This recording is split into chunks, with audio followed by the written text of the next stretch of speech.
People will change their mood often and often.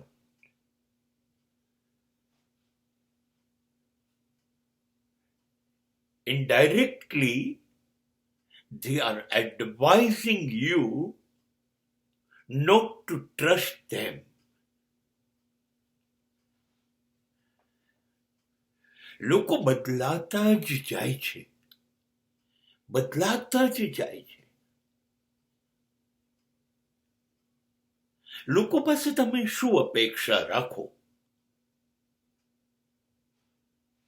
સામાન્ય રીતે બે પ્રકારની અપેક્ષા રખાય. કાં તો મને પ્રેમ કરો, કાં તો મને નફરત કરો, ધિક્કાર કરો, તિરસ્કાર કરો.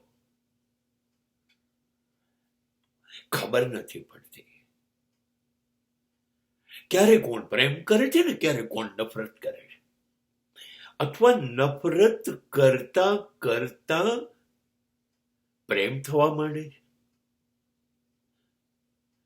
અને બીજી સ્થિતિ ઊંધી બને છે.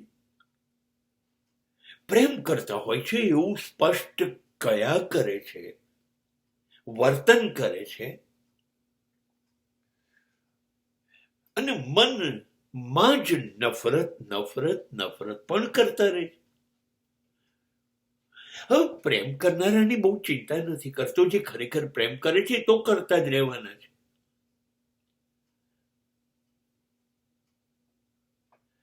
પણ હવે એક નવો વર્ગ સમાજમાં આવી રહ્યો છે, એ મારી સમજમાં આવી રહ્યો છે.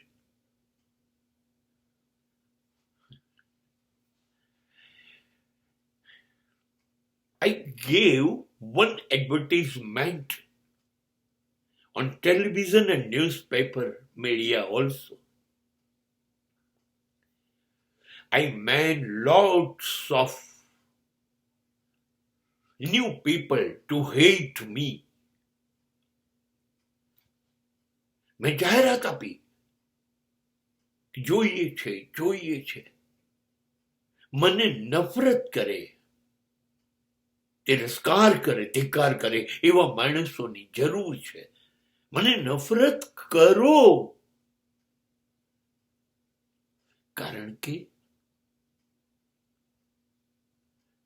અત્યાર સુધી બધા નફરત કરતા હતા, એમણે બંધ કરી દીધી. અચાનક ખબર નથી એમને મારું કયું સ્વરૂપ ઓળખાઈ ગયું, પરિચયમાં આવી ગયું, કે એમણે નફરત કરવાનું બંધ કર્યું. અને એમની નફરત એ લાગણીઓમાં કે પ્રેમમાં રૂપાંતર પામી ગઈ. હવે તો તમે જ વિચાર કરો. આમ દિવસ જાય છે, એમ જે લોકોને નફરત હતી એ લોકો પ્રેમ કરવા માંડે તો પ્રેમ કરનારનું ટોળું વધી ગયું. હવે નફરત કરનાર કોઈ બચ્યું નથી. બેલેન્સ તો કરવું પડે ને.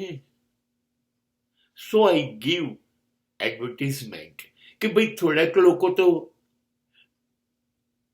મારી અંદર જે કઈ ખરાબીઓ હોય, મારી ભૂલો હોય, મને નફરત કરો ને, મને ધિક્કારો ને.